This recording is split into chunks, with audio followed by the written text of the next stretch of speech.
saddex qof sidii ciidda loo dhex dhigay ay u dhex fadhiyaan baa la yidhi jirkooda carra ma taabanayso shahiid ninka gaal gacantii ku dhintay waa sidii qabriga loo dhex dhigay baa la yidhi waliba dhiiggiisii oo qoyan oo calaamadii dhiigga ay ka muuqato oo maaragtaane laakiin carfigiisu u yahay miski ayuu banka qiyaama soo bixi doonaa buu nebigu yidhi calayhi salaatu wasalaam xaafid alqur'aan ninka qur'aanka xambaarsan ee qalbigiisa qur'aanka uu ku jirana ciiddu ma cunta baa la yidhi man jaa'ahu almowtu wa huwa yatlubu alcilm liyuxya bihi alislaam baynahu wa bayna annabiyiina darajatun waaxidatun fi ljanna alaa wahiya darajatu nubuwa ninka dhinta buu nebigu yidhi sal alla alay wasalam isagoo cilmi diineed taalib u ah oo taalibalcilmiga ninka dhinta asaga iyo nebiyada jannada darajadunbaa u dhaxaysa darajadaasina waa darajatu nubuwa buu rasuulku yidhi nin sheekho culimmada reer gobolka bay ayaa beri hore oo dhowr iyo 20 sano ku dhowaad ka hor ayuu nagu yidhi aabbahay oo 29 sano aasan ayaa loo baahday masaajidku magaalada dhinaceega ayuu ku yaalay dadna waxaa loo baahday buu yidhi maaragtaanay in masaajidkii la waasiciyo la ballaadhiyo masaajidka dhinaca dambuu kaga aasnaa magaalada dhinaceegana u ahaa masaajidku marka magaaladii baa weynaato hareeraha ka martay masaajidka marka qabriga inuu ku dhex yaalana lama ogolo dadna waxaa la yidhi waxaan doonaynaa inaad noo idanto maadaama maskiidkii aan u baahannahay in la waasiciyo xaafadii dadkii ay bateen inaan la naqliyo aabbaha maydkiisa ama wixii ka hadhay jirhkiisa intoo la naqliyo in qabuuraha muslimiinta loo geeya noo idan waa nii idmay baan ku idhi anaa gacanteeda ku faqay buuhi markaa qabriga gacantayda deedna markaan waxaa dhacday buu yidhi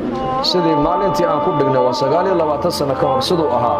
isagoo oo ciiddii uun bas kafankii ay ka cuntay ayaan qaadno markaasaan qabuuraha ku darnay buu yidhi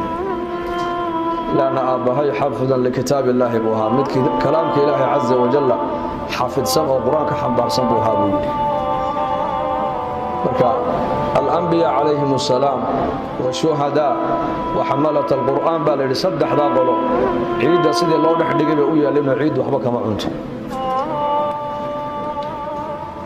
marka maalintaa jumcada maxaa maalmaha looga fadilay waxaa looga fadilay waa 5 khasladood weeyaan nebi aadan baa la abuuray nebi aadan baa jannada la geliyey nebi aadan jannada jumco laga soo saaray maalin jumcana saacadda qiyaamada dhici doonta maalintaa jumcadana waxaa ku jirta saacatul ijaaba buu nebigu yidhi laana khalqiga ilaahay isagaa kala fadilay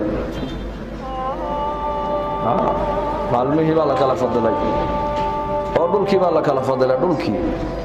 buqcadaha adduunka ugu khayr badan waa buqcadda xaramka ku yaalla wey xaram almaki uma almadani uma masjid alaqsa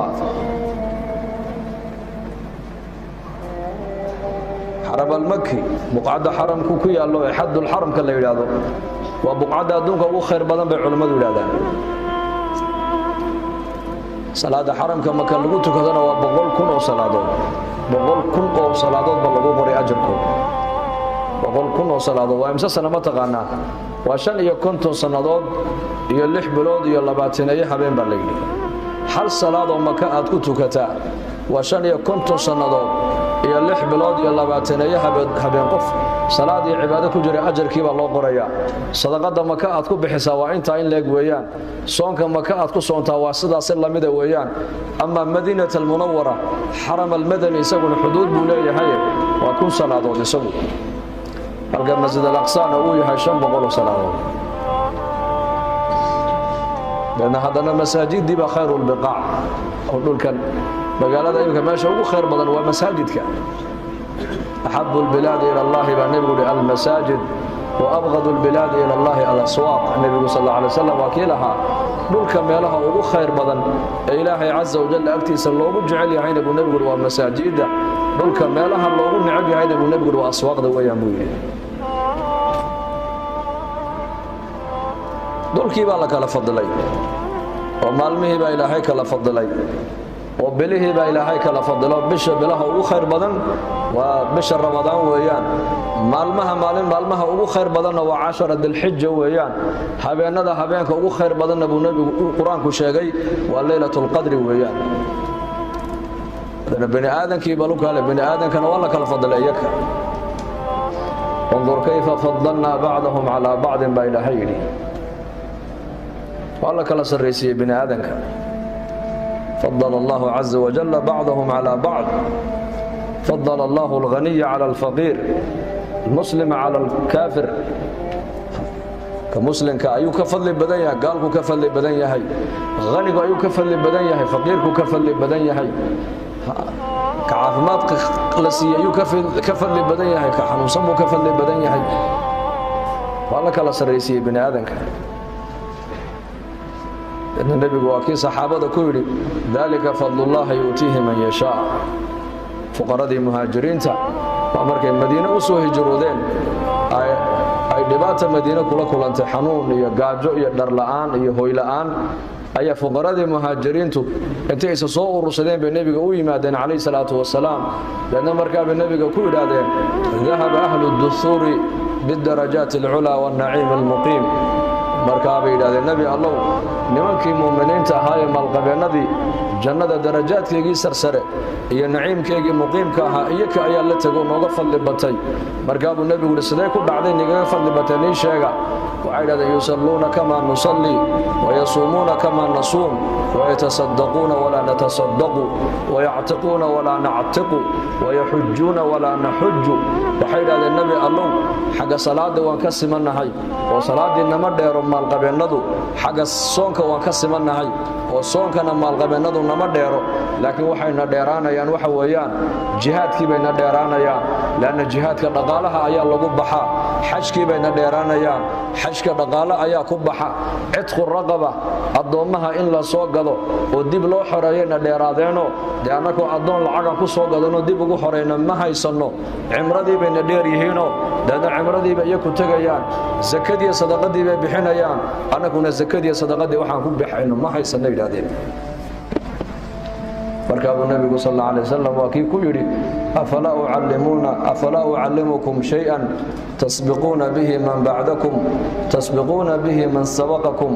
wa tasbiquna bihi man ba'dakum hada macnihi suha ma inii sheegaabu nabigu sallallahu alayhi wasallam amal kuwa inaga badiyana aad ku gaadhaan kuwa inaga dambeeyana aad kaga sii badisaan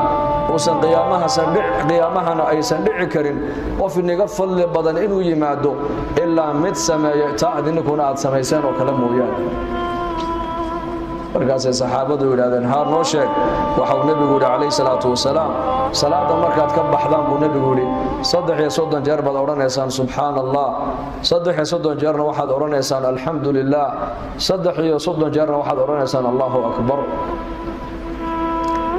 dadna markaasay xadiiskii nabiga sallallahu alayhi wasallam intay ka qaateen ayaa aqaladoodii kula noqdeen zamankaas waxa caado iyaga u ahayd tabliiqu risaala wax la yiraahdo intay imika xadiiska ay maqlaan dadna ay ku amal falaan ay isla markaaba dadka gaarsiin jireen oo manhaj nabawiga ayaa sida dhigaya manhaj rasuul alayhi salatu wasalaam manhaj nabawi fi da'wati ila Allah azza wa jalla wa fi at-ta'lim wa at-ta'allum